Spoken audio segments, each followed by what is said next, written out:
അങ്ങനെ ഇന്ന് IPL-ൽ ഫൈനൽ മത്സരം നടക്കുകയാണ്. KKR-ഉം SRH-ഉം ക്വാളിഫയർ 1-ലെ പോലെ തന്നെ വീണ്ടും ഫൈനലിൽ അവർ ഏറ്റുമുട്ടുകയാണ്. എന്തായിരിക്കും ഇന്ന് നടക്കാൻ പോകുന്നത്?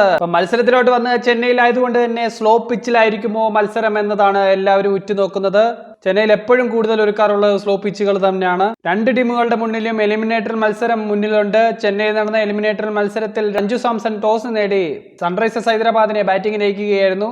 അവസാന ഓവറുകളിൽ നമ്മൾ കണ്ടതാണ് സൺറൈസേഴ്സ് ഹൈദരാബാദിന്റെ ബാറ്റ്സ്മാൻമാർ റൺ എടുക്കാൻ പാടുപെടുന്നതാണ് നമ്മൾ കണ്ടത്. പവർ പ്ലേയിലല്ലാതെ രാജസ്ഥാൻ റോയൽസിന് സെക്കൻഡ് ഇന്നിംഗ്സിൽ ഒന്നും തന്നെ ചെയ്യാൻ സാധിച്ചില്ല. അതുകൊണ്ട് തന്നെ പിച്ചിന്റെ സ്വഭാവം വളരെ ഇമ്പോർട്ടന്റ് ആണ് ഗെയിമിൽ. ആ സെയിം പിച്ചാണ് ഒരുക്കുന്നതെങ്കിൽ ടോസ് ആർക്കാണോ കിട്ടുന്നത് അവരെ ബാറ്റിംഗ് തിരഞ്ഞെടുക്കാനാണ് ഒരു 99% ചാൻസ്. ഇനി ടീമിലോട്ട് വന്നു കഴിഞ്ഞാൽ സൺറൈസേഴ്സ് ഹൈദരാബാദിന്റെയും KKR-ന്റെയും ടോപ്പ് ഓർഡർ ഒരുപോലെ ശക്തരാണ്. ഒരുപോലെ ശക്തർ ടോപ്പ് ഓർഡർ ബാറ്റ്സ്മാൻമാര്. സൺറൈസേഴ്സ് ഹൈദരാബാദിന് വേണ്ടി ഓപ്പൺ ചെയ്യുന്നത് വെട്ടിക്കെട്ട് ബാറ്റ്സ്മാൻമാർ ഹെഡും അഭിഷേക് ശർമ്മയും ആണെങ്കിൽ അപ്പുറത്ത് ഞങ്ങളും ഒട്ടും പുറകിലല്ല. പവർ പ്ലേയിൽ 1 സ്ട്രൈക്ക് റേറ്റ് ഉള്ള ഗുർബാസും സുനിൽ നരേനുമാണ് അവിടെയും ഓപ്പൺ ചെയ്യുന്നത്.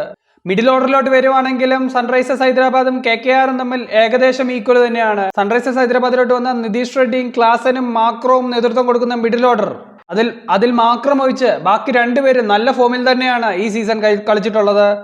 എന്നാൽ കൊൽക്കത്ത നൈറ്റ് റൈഡേഴ്സിലോട്ട് വരുമ്പോൾ ശ്രേയസ് അയ്യറും റിങ്കു സിംഗും അതുപോലെ തന്നെ വെങ്കടേഷ് അയ്യറും അടങ്ങുന്ന മിഡിൽ ഓർഡർ വളരെ നല്ല ഫോമിൽ തന്നെയാണ് ഈ സീസൺ കളിക്കുന്നത്. അതിൽ ശ്രേയസ് അയ്യറും വെങ്കടേഷ് അയ്യറുമാണ് ക്വാളിഫയർ 1-ൽ സൺറൈസേഴ്സ് ഹൈദരാബാദിന്റെ സ്വപ്നങ്ങളെ തച്ചുടച്ചു കളഞ്ഞത്.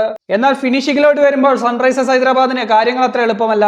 സൺറൈസേഴ്സ് ഹൈദരാബാദ് അബ്ദുൾ സമദും ഷബാസ് അഹമ്മദിനെ പോലെയുള്ള പ്ലേയേഴ്സ് ആണെങ്കിൽ അപ്പുറത്ത് ഒരൊറ്റ പേര് മതി, ആന്ദ്രെ റസൽ ഉള്ളിടത്തോളം കാലം KKR-ന്റെ ഫിനിഷിംഗ് എപ്പോഴും സുസജ്ജമാണ്. അതുകൊണ്ട് തന്നെ ഫിനിഷിംഗിൽ KKR ഒരു പടി മുന്നിലാണെന്ന് പറയാം. ബോളിംഗിലോട്ട് വന്ന ഫാസ്റ്റ് ബോളിംഗിൽ പേപ്പറിലെ കളിയിൽ സൺറൈസേഴ്സ് ഹൈദരാബാദിനാണ് മുന്നിൽ.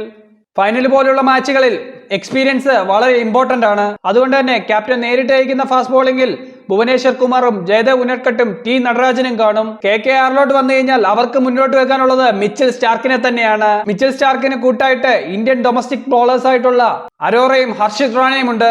സ്പിൻ ഡിപ്പാർട്ട്മെന്റിലോട്ട് വന്നു കഴിഞ്ഞാൽ നിലവിലെ ഫോം അനുസരിച്ച് രണ്ടുപേരും തുല്യം തന്നെയാണ്. കഴിഞ്ഞ കളിയിൽ അഭിഷേക് ശർമ്മയും ഷബാസ് അഹമ്മദും കൂടിയാണ് രാജസ്ഥാൻ റോയൽസിനെ കറക്കി വീഴ്ത്തിയത്. അതുപോലെ KKR-ൽ എടുക്കുവാണെങ്കിൽ സുനിൽ നരേനും വരുൺ ചക്രവർത്തിയും വളരെ മികച്ച ഫോമിലാണ് ഈ സീസൺ കളിക്കുന്നത്. സ്പിൻ ഡിപ്പാർട്ട്മെന്റിൽ എക്സ്പീരിയൻസ് വെച്ച് നോക്കുമ്പോൾ KKR തന്നെയാണ് മുൻതൂക്കം.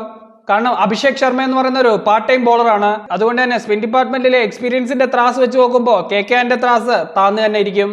അത് മാത്രമല്ല ഒരു 2020 ഫൈനലിൽ ഓൾറൗണ്ടേഴ്സ് വഹിക്കുന്ന പങ്ക് അത് വലുതാണ്. KKR-നെ മുന്നോട്ട് വെക്കാനുള്ളത് ലോകത്തിലെ ഏറ്റവും മികച്ച ഓൾറൗണ്ടർ ആയിട്ടുള്ള ആന്ദ്രെ റസലും സുനിൽ നരേനയും പോലുള്ളവരെയാണ്. അവരാണെങ്കിൽ ഈ സീസണിൽ വളരെ മികച്ച ഫോമിലാണ് കളിക്കുന്നത്.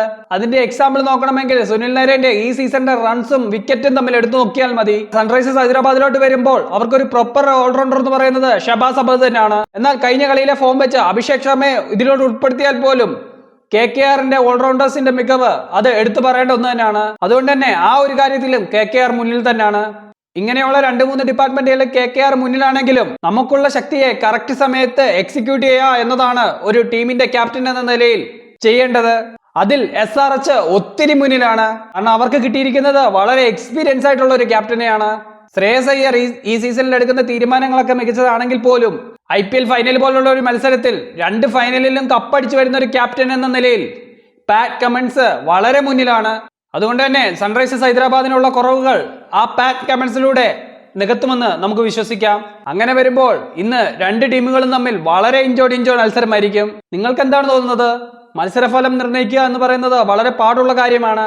എന്നാൽ പോലും IPL ഫൈനലിന്റെ കൗതുകം കൊണ്ട് ചോദിക്കുകയാണ്, ഇന്നത്തെ IPL ഫൈനലിൽ ആരായിരിക്കും കപ്പ് ചൂടുക? IPL-ൽ 3ാമത്തെ കിരീടം എന്ന സ്വപ്നം KKR-ന് സ്വന്തമാക്കാൻ സാധിക്കുമോ? ടെസ്റ്റ് ചാമ്പ്യൻഷിപ്പും ODI വേൾഡ് കപ്പിൽ ലഭിച്ച പാറ്റ് കമിൻസിന് IPL കിരീടവും സ്വന്തമാക്കി 2020 വേൾഡ് കപ്പിലേക്ക് പോകാൻ സാധിക്കുമോ? എന്താണ് നിങ്ങൾക്ക് തോന്നുന്നത്? കമന്റ് ബോക്സിൽ മെൻഷൻ ചെയ്യാൻ മറക്കണ്ട.